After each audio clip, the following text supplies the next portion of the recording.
So ang nais po ni Senator Robin Padilla ay lahat ng Elected officials public na po at ito. public officers. Sana po ay nabasa niya na po ang desisyon ng korte patungkol po dito. Social Justice Society versus Dangerous Drugs Board 2008, kung saan hindi po hinahayaan at ito ay labag sa konstitusyon at sa privacy kung lahat po, pag sinabi po natin lahat, universal testing, mandatory universal or universal testing.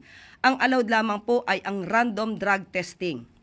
So baka magsayang lang po ng oras at pera, pondo, si Senator Robin Padilla. Aralin po muna niya po ang nais niyang gawing batas.